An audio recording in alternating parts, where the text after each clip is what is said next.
This video will show you how to set up a simple model in GMS.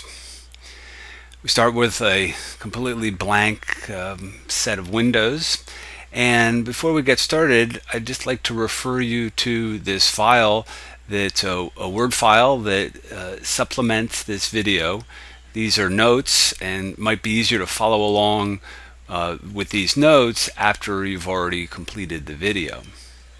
So the first thing we want to do is to insert a file that will represent an image of the area that we're going to model. So we go up here to this file open, the folder open button. We select this JPEG file, and here's the map. It's just a square ground watershed, and this is a stream right here. So the first thing that we have to do is register this image. And we've got these little crosses, and we'll put the three crosses on three corners of the model. And what this does is it allows us to specify on this image what the model coordinates are. And we'll assume that this model region is 1,000 meters by 1,000 meters, and the coordinate system starts here. So this is point 1. This would be x of 0, y of 1,000, and this is point 2 here. Right there is the point 2, and so this would be 0, 0, and right here would be x is 1,000, y is 0. We hit OK, and then it imports the map. So we've got things registered. If the map looks really distorted, then you've entered those points incorrectly. So now this is the Project Explorer, and this is where we're going to set up the model.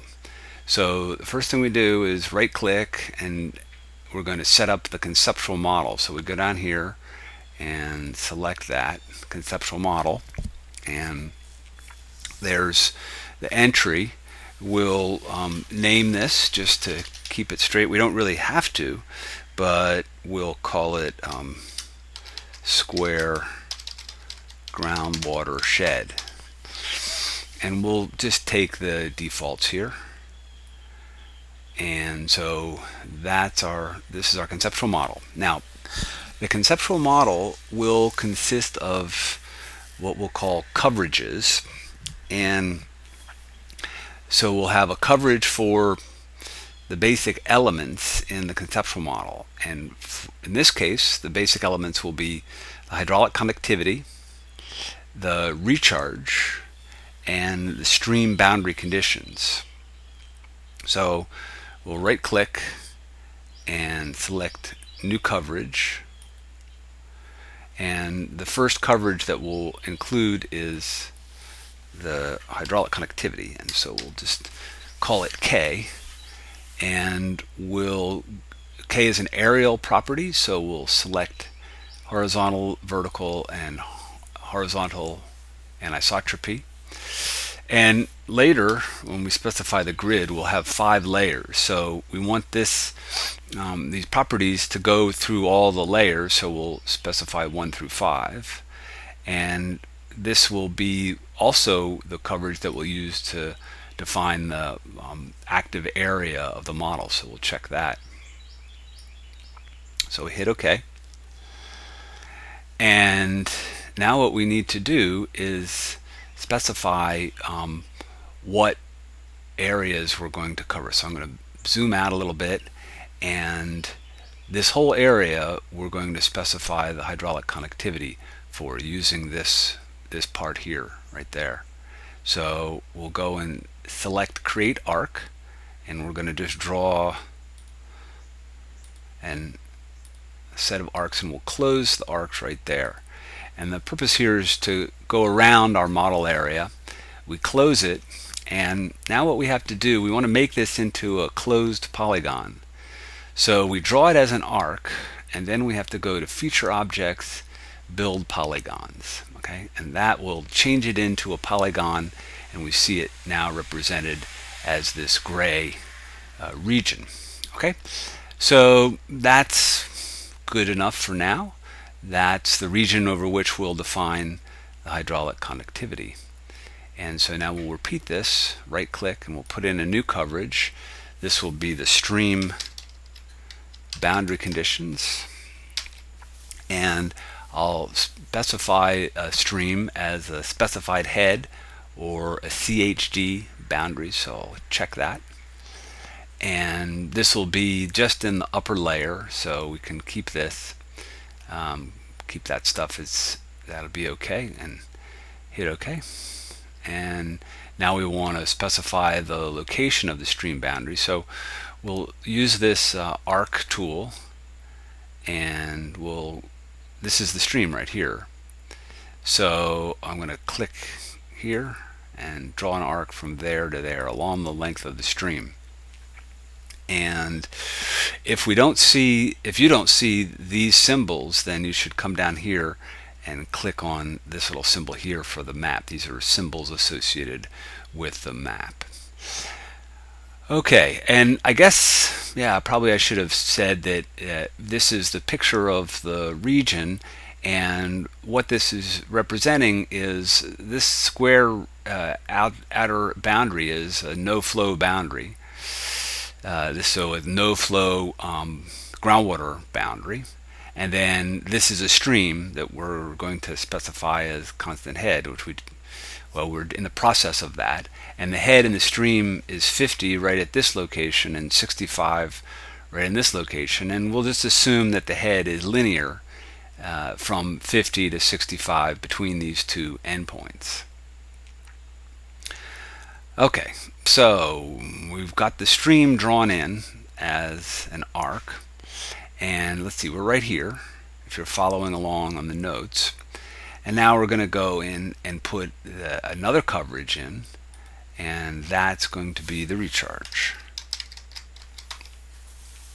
So we'll type that in, and that's just really for our use, so we can keep track of what this is showing us.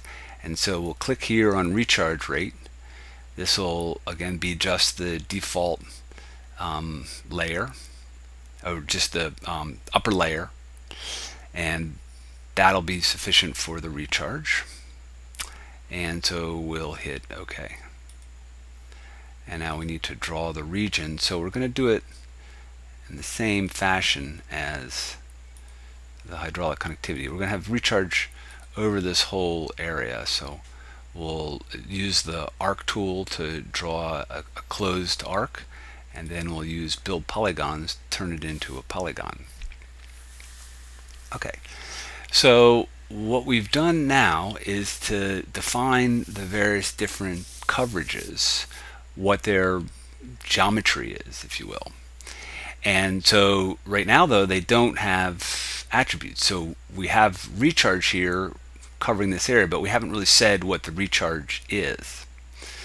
So what I'm doing is working from a model that is part of your homework assignment. And so here's the specifications for the model. It's 1,000 by 1,000, and that's our dimensions here. So we've got that worked out. It'll be a 5-layer model with a thickness of 50, and we'll set that up in just a second. But what we need to know now is what's the hydraulic conductivity, the recharge, and yeah, those two guys. Okay, so those are the attributes that we need to know for this next step. Okay, so let's go back to K, and so we're selecting the hydraulic conductivity in the conceptual model, and now we right click and go down here to the attribute table. So this is going to allow us to specify the hydraulic conductivity, and what we did when we defined K was draw this polygon. So under feature type, we scroll down here to polygon, and now we see these attributes that we want to fill in. So it's 1e to the minus 6 in one direction, in the horizontal direction, and we're just going to assume that it's isotropic. And so the horizontal anisotropy, this is in the horizontal plane, it's just 1. So hit OK. So that specified the magnitude of the hydraulic conductivity. For the stream boundary conditions, here how we do it. We select it, and now I'm going to right click and go to attribute table, and we have to do two things here. We have the arcs that are representing the stream. So the first thing we'll do is select the arc, and we'll say what kind of boundary conditions we want this arc to be. So we select specified head and we hit OK. So this is now a specified head boundary condition. You can see it turn purple, but we haven't specified what the head is, and the way to do that is to go here to select objects, and then we'll click on this end. This is a node, so we double click on this and it pops up. This is a specified head node, and it's requesting that we type in what the value of the head is there. So it's 50.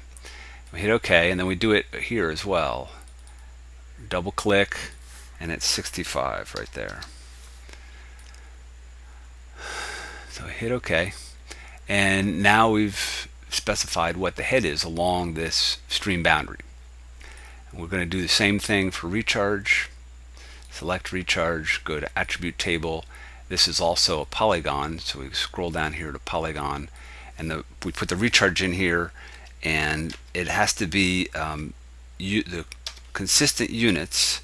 So I'm using meters per second, and so it's 0.5 e to the minus 8 meters per second. Now I notice the units here. So those are the default units, and I'm okay so long as I have been using a consistent set of units, which I have been. But let's just for clarity make sure that the model is displaying the right units. So we'll go here to edit and scroll down here to units, and I'm going to just use meters and seconds for length and time. Hit OK. So now if we go back here to the attribute table, and go down here to polygons, it'll say 5 e to the minus 9 meters per second for the recharge. Okay, so now we've specified the conceptual model. This is our region. This is our properties. What we might want to do, since we're here and working on this, we might want to go and put in another coverage that we'll call points. And we don't have to do anything here because we're going to start these points in the first layer. But these will be the points that we'll use. This will be the coverage that we'll use for putting in points for doing the particle tracing. Okay, so the next thing that we'll do is make a grid. So the best way to do that, I think, is to go into the Projects Explorer, right click, New, Grid Frame. So you get this purple box, and this thing is, the software will make a grid within this box. So line this box up with the outer edges of the model. And what's important here is that you hit this box is going to be the grid, so you want to hit the model region, and you want to make sure that these boxes that we're using here for the different coverages are outside of the region that you're going to define for your grid. Okay, so we do that, and now we right click on this and go to Map to and 3D Grid. So we're going to use this grid frame, and we're going to map it to a 3D grid. So here you have the X, Y, and Z dimensions of this grid. It's a region that is 1,000 by 1,000, and you can see that it's pretty close to 1,000 by 1,000. But let's go ahead and just make it 1,000 by 1,000 exactly. That's the size of the grid, and then there are a number of cells along the X direction will be 100, and along the Y direction will be 100. And and we're going to have this thing have the z dimension, and the specs in the Word file that we just were looking at said that it should be a thickness of 50, and we'll say that there are 5 cells along that dimension. So we'll have grid blocks that are 10 by 10 by 10 meters.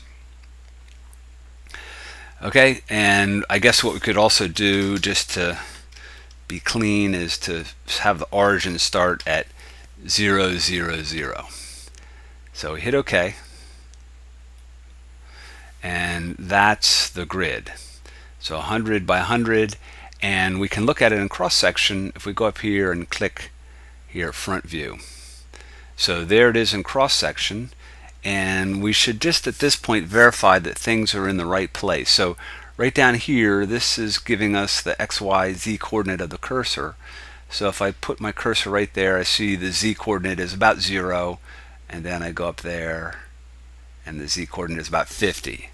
Okay, so my z values, the elevation of the model starts at 0 and goes up to 50. And we can also take a look at this in perspective view. So unclick the ortho mode, click on this guy, and there's the grid in perspective view, and you can select rotate and spin it around.